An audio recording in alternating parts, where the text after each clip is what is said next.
أنا عارف إنك زهقت من الكلام المتكرر عن الإيجار القديم، وكل يوم حد بيقول لك خبر والناس مش عارفة الصح من الغلط، لكن اللي هنتكلم فيه النهارده مختلف لأننا بنتكلم عن مشروع قانون تمت الموافقة عليه من مجلس النواب ولسه لم يتم التصديق عليه من رئيس الجمهورية، يعني لسه مبقاش قانون ملزم، بس مهم جدا إننا نكون فاهمين تفاصيله عشان لما أو لو تطبق تبقى عارف حقوقك وواجباتك.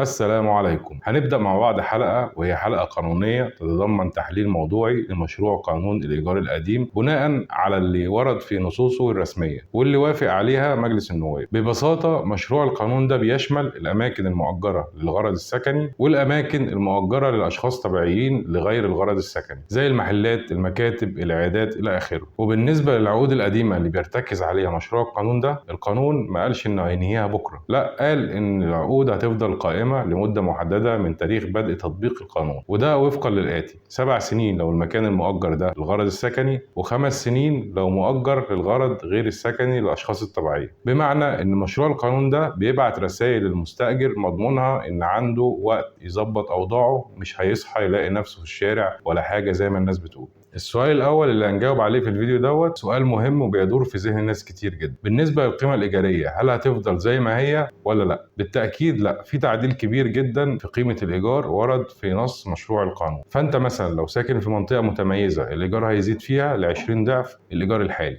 بحد أدنى 1000 جنيه، بمعنى إنك لو بتدفع 30 جنيه في الشهر في 20 ضعف يساوي 600 جنيه، فهندفع هنا الحد الأدنى مش ال 20 ضعف اللي هو 1000 جنيه. أما لو بتدفع 100 جنيه في 20 ضعف يساوي 2000 جنيه، فهنا هتدفع ال 20 ضعف مش الحد الأدنى. ولو أنت ساكن في منطقة متوسطة هتدفع في الحالة دي 10 أضعاف، ولو ال 10 أضعاف دي أقل من 400 جنيه هتدفع 400 جنيه واللي حددها مشروع القانون كحد أدنى للإيجار في المناطق المتوسطة. ولو في منطقة اقتصادية برضو بيكون الزيادة 10 أضعاف، ولكن الحد الأدنى للقيمة الإيجارية اللي المفروض تدفع هي 250 جنيه. السؤال الثاني اللي بيدور في ذهن البعض هو طيب مين اللي هيقرر تصنيف منطقتك دي، سواء انها متميزه او متوسطه او اقتصاديه؟ مشروع القانون قال ان هيتم تشكيل لجان حصر بقرار من المحافظ، وهي اللي هتقيم كل منطقه بناء على مواصفاتها. يعني لحد ما اللجان المشكله بقرار المحافظ دي تشتغل وتعلن عن المناطق وتصنيف كل منطقه، كل المستاجرين بمجرد صدور القانون ونشره هيدفعوا 250 جنيه شهريا كقيمه مؤقته، ولما يجي التصنيف الرسمي لو في فرق هيتم دفعه باقساط على نفس مده التاخير. السؤال الرابع: هل ممكن يحصل طرد قبل نهايه المدة اللي حددها مشروع القانون كفترة انتقالية؟ وده إجابته قطعا لا، مش هيحصل طرد نهائي خلال المدة اللي محددها القانون كفترة انتقالية إلا في حالتين بس حددهم القانون على سبيل الحصر. الأولى وهي لو المكان المؤجر اتساب مقفول سنة كاملة من تاريخ صدور القانون، من حق المالك هنا يطلب من قاضي الأمور الوقتية طرد المستأجر. وهنا حابب أكد على نقطة مهمة جدا، لأن للأسف في بلوجر وناس متخصصة وناس غير متخصصة المفترض ماشية في اتجاه توجه الناس وتوعدهم بأن اللي سايب الوحدة هيتم رفع دعوى عليه تلقائيا للسبب ده بمجرد صدور القانون، وده مش صحيح. ولو حد قال لك كلام غير كده فده هيكون عن جهل، لان في مبدأ قانوني بيدرسه حتى طالب حقوق في الكلية اسمه مبدأ عدم رجعية القانون، يعني القوانين لا تطبق بأثر رجعي. واللي عايز يتأكد يراجع المادة 225 من الدستور المصري الصادر سنة 2014 الفقرة الثانية. اما الحالة الثانية بقى من حالات الطرد قبل الفترة الانتقالية، وهنا بيجوز في الحالة دي للمالك طرد المستأجر في حالة كان عنده وحدة تانية تنفع لنفس الغرض وما بيسكنش فيها. يعني هنا الحالة دي للطرد بتقول ان لو المستأجر لوحدة سكنية عنده وحدة سكنية تانية ممكن يتم طرده، لكن لو هو مستأجر لوحدة سكنية وعنده وحدة غير سكنية باسمه فده لا ينطبق عليه النص. وفي الحالتين دول لو تحقق اي حالة فيهم ساعتها المالك بيروح للقاضي بيطلب امر بطرد المستأجر بشكل رسمي من قاضي الامور الوقتية بالقضاء المستعجل. الخلاصة من الفيديو دوت، وعشان ما اطولش على حضراتكم، مشروع القانون ما بقاش قانون نهائي لحد دلوقتي، ده اولا. ثانيا مشروع القانون مفيش نص فيه على الطرد المفاجئ او الطرد النهائي بشكل مفاجئ بمجرد صدور القانون. ثالثا في مهلة انتقالية 5 أو 7 سنين حسب طبيعة السكن او حسب طبيعة الوحدة. رابعا في زيادة منظمة للإيجار وفي استثناءات للطرد بشروط محددة جدا. وبكده نكون غطينا البنية الأساسية لمشروع القانون، والفيديو الجاي بإذن الله هنتكلم عن شيء مهم جدا. انتظروه في الحلقة الجاية. اللهم ارزقنا وإياكم سكينة القلب ورضا النفس وراحة البال، واجعل أيامكم كلها مليئة بالخير والبركة، وفي أمان الله.